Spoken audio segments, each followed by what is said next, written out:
मेरे प्यारे धम्म बंधुओं, बुद्धवाणी में आप सभी का स्वागत है। उपासिकाओं में विशाखा का दान इतना महत्वपूर्ण क्यों है?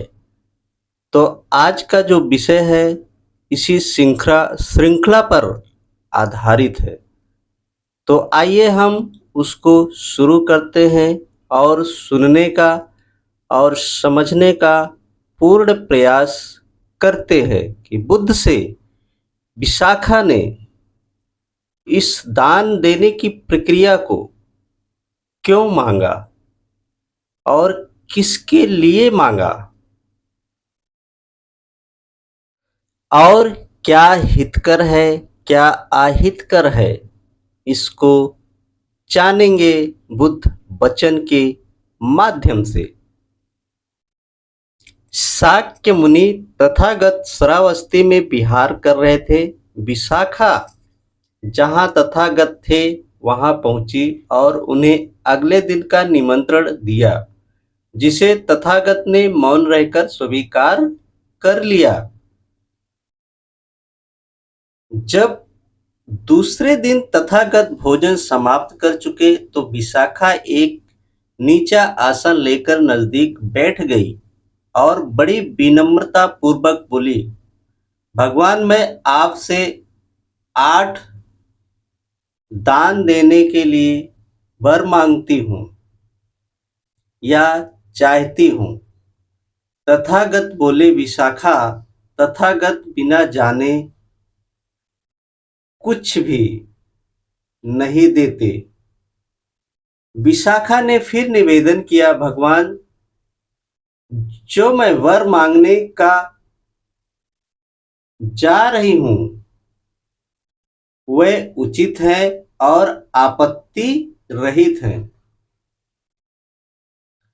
वर मांगने की अनुमति मिल जाने पर विशाखा बोली, भगवान, मैं चाहती हूँ कि 1 वर्षा काल में मैं भिक्षु संघ को चीवरों का दान कर सकूं।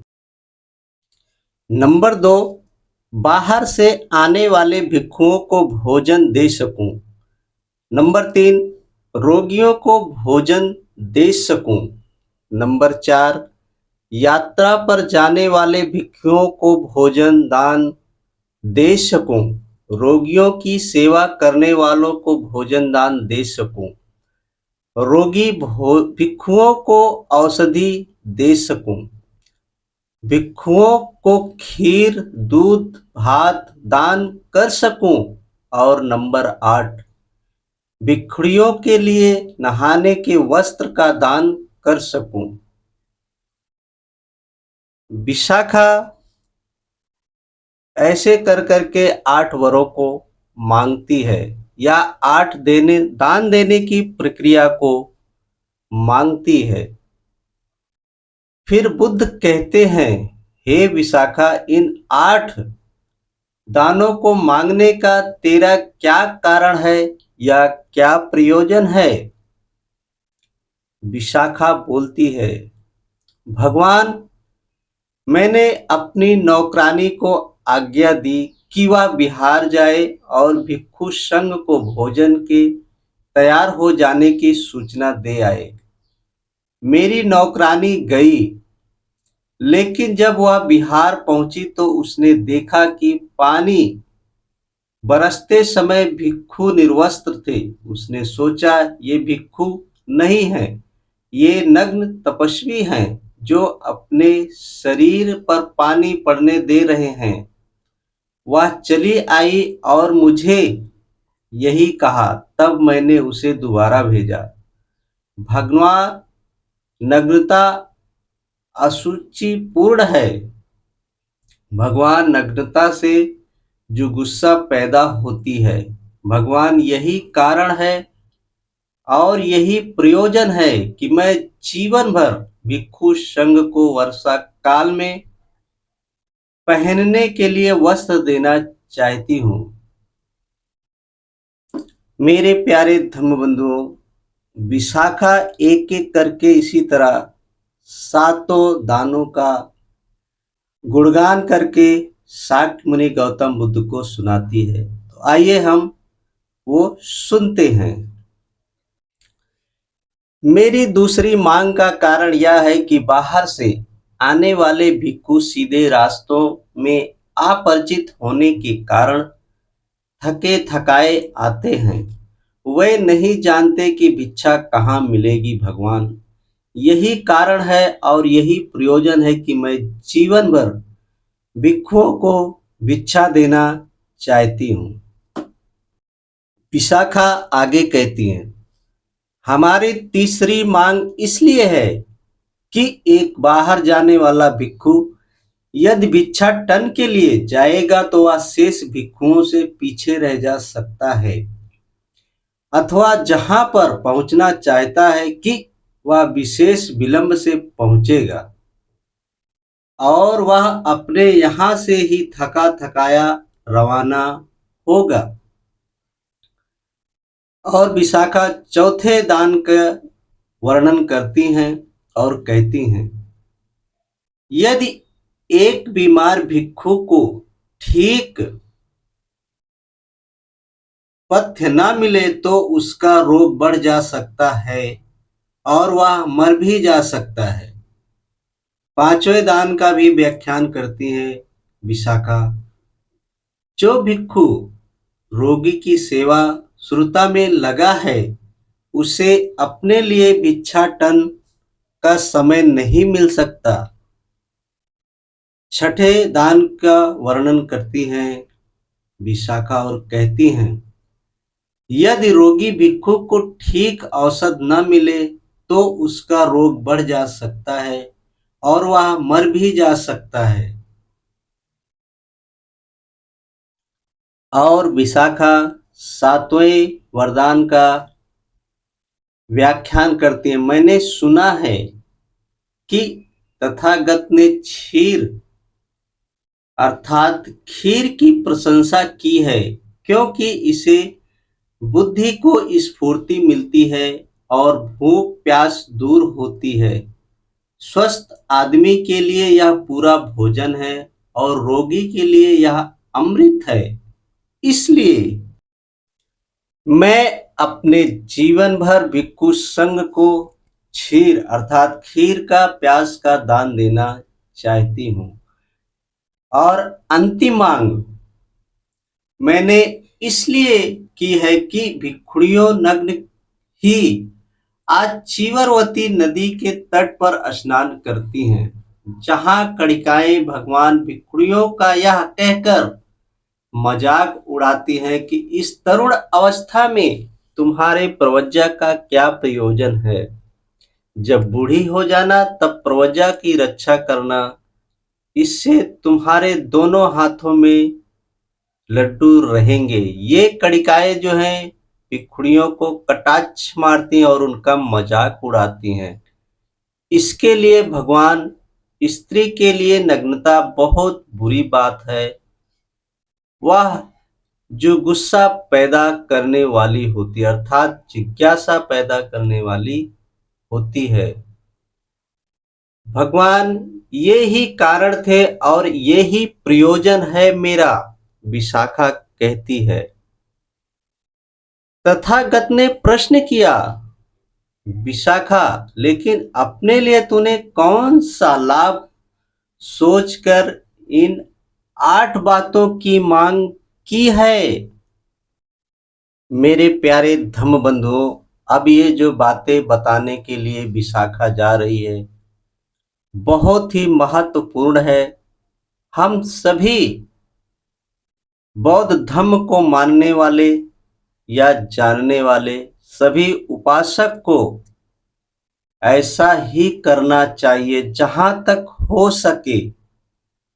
इसमें कोई जबरदस्ती या कोई हानि को उठाए बिना जहां तक होता है अपने भिक्षु संघ की सेवा करनी चाहिए। तो आइए हम सब सभी सुनते हैं कि विशाखा ने शाक्य मुनि गौतम बुद्ध को क्या उत्तर दिया। भगवान नाना स्थानों में वर्षावास करने वाले भिक्षु तथागत के दर्शनार्थ श्रावस्ती आएंगे और तथागत के पास आकर वह सूचना देंगे और पूछेंगे, भगवान, अमुक और अमुक भिक्षु का शरीरांत हो गया है, अब उसकी क्या गति है। तब भगवान जैसी जिसकी गति होगी वह बताएंगे। यदि वह सोतापन आदि मार्ग फल प्राप्त रहा है तो वह बताएंगे, और यदि वह अरहंत हो गया तो वह बताएंगे। और तब मैं उन भिक्षुओं के पास जाकर उनसे पूछूंगी कि क्या यह भिक्षु कभी श्रावस्ती में रहा है। यदि वे कहेंगे कि हाँ, तो मैं इस परिणाम पर पहुंच जाऊंगी कि अवश्य या तो उस भिक्षु ने वर्षावास के लिए चीवर प्राप्त किया होगा या आगंतुक भिक्षुओं का आहार प्राप्त किया होगा या जाने वाले भिक्षुओं का आहार प्राप्त किया होगा या रोगी का भोजन प्राप्त किया होगा या रोगी सुश्रवक का भोजन प्राप्त किया होगा अथवा रोगी होने के कारण औषध प्राप्त की होगी अथवा नित्य मिलने वाली खीर प्राप्त की होगी। तब मेरे मन में प्रसन्नता पैदा होगी, प्रसन्नता से आनंद उपजेगा और आनंद होने से सारा शरीर शांति को प्राप्त करेगा। शांति का अनुभव होने से दिव्य सुख का अनुभव होगा और उस सुख की अनुभूति में मुझे हृदय की शांति प्राप्त होगी। यह एक प्रकार से मेरे लिए श्रद्धा बल आदि तथा 7 संबोधि अंगों की प्राप्ति होगी। भगवान, अपने लिए मैंने यही लाभ सोचकर इन 8 बातों की मांग की है, ऐसा विशाखा कहती है। तथागत ने कहा, विशाखा, यह बहुत अच्छा है, यह बहुत अच्छा है कि तूने यह लाभ सोचकर तथागत से यह 8 दान मांगे हैं। जो दान के पात्र हैं उन्हें जो दान दिया जाता है वह अच्छी भूमि में फल डालने के समान है। तथागत बोल रहे हैं, जिससे खूब फसल होती है, लेकिन जो राग द्वेष के वशीभूत हैं उनको दिया गया दान खराब भूमि में बीज डालने के समान है। दान ग्रहण करने वाले के राग द्वेष मानो पुण्य की वृद्धि में बाधक हो जाते हैं, ऐसा बुद्ध बताते हैं। तदनंतर तथागत ने इन शब्दों द्वारा पुण्यानुमोदन किया। शील संपन्न उपासिका श्रद्धा युक्त चित्त से लोभ रहित होकर जो कुछ भी दान देती है उसका वह दिव्य दान दुख के नाश का तथा दिव्य सुख की प्राप्ति का कारण होता है। मेरे प्यारे धम्म बंधुओं, बुद्ध और आगे कहते हैं कि वह अपवित्रता और मल रहित होकर सुखी जीवन को प्राप्त होती है। कुशल कर्म करने की ही आकांक्षा वाली वह सुख को प्राप्त होती है और उसे दान देने में ही आनंद आता है। इसके लिए मेरे प्यारे धम्म बंधुओं, विशाखा ने इन सब सारी चीजों को अपने पवित्र मन से किया है, जिसके कारण विशाखा उपासिकाओं में प्रथम स्थान पर गिनी जाती है और भिक्षु संघ में उपासिकाओं का नाम बहुत उच्च स्तर पर लिया जाता है। बस आज के लिए इतना ही है। इसी बाणी के साथ दीजिए ब्रजेश गौतम को इजाजत। फिर मिलेंगे बुध की अगली कड़ी में। अपने आसपास सफाई बनाए रखें और अपनी सुरक्षा का भी और अपने परिवार का भी ख्याल रखें। नमो बुद्धाय। नमो बुद्धाय।